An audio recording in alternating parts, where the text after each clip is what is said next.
Horticulus travelled by strange paths. He and his followers slipped through forgotten realm gates and squirmed like slugs beneath the shifting skin of reality.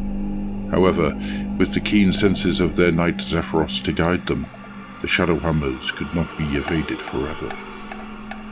It was amidst the endless tracts of the howling forest that the Shadow Warriors picked up Horticulus's trail. They had been stalking through the tangled woodland for days, searching for any sign of the Taliban. The trail of rot and trampled slime they found was impossible to miss.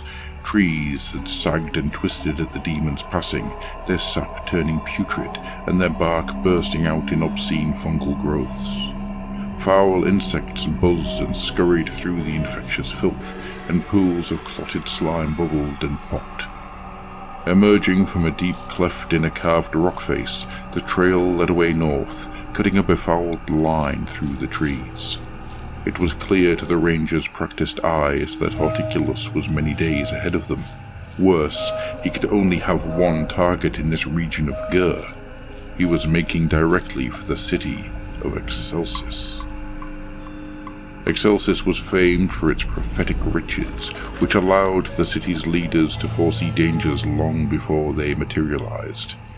Yet this was no means foolproof, and Lord Dynastus feared that the threat posed by Horticulus's sowing was so esoteric that it would defy easy detection. If the Grand Cultivator successfully corrupted one of the trio of realm gates that existed near to Excelsis, the resultant spread of corruption could overrun the entire city. This must not come to pass, and so Dynastus urged his warriors into swift pursuit. Utilizing their wind-shifting speed, the rangers raced through the howling forest and out onto the rain-soaked savannas beyond. For days they followed the demon's trail, drawing ever closer to their quarry. There could be no doubt now that the trail of foulness led straight towards the coast of Tusks.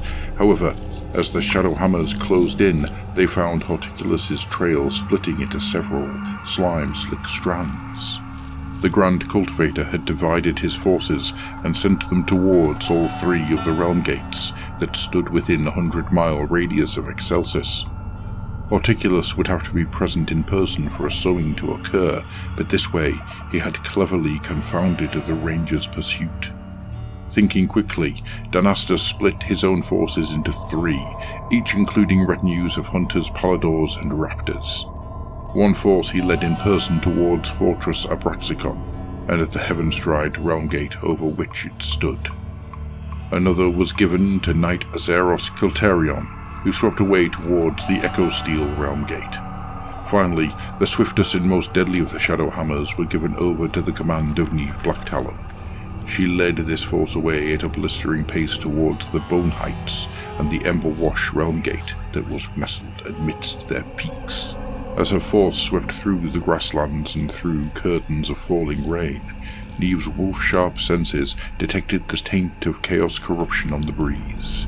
The stench of Nurgle demons became stronger by the hour, but to the Knight Zephyros, one stench stood out from amongst the rest. It was a putrid reek, and she knew all too well from her months of hunting and battle. It was the spore of Horticulus Slimux himself. Blacktalon knew then that she was on the right track. The Bone Heights loomed ahead, a black line against the horizon that grew into towering hills. Sheer cliffs of dark stone rose high into the stormy skies, gallows shrikes wheeling and shrieking above them. Huge osseous protrusions jutted from the crest of the tallest hills, vast ribs and fangs and talons stretching towards the clouds.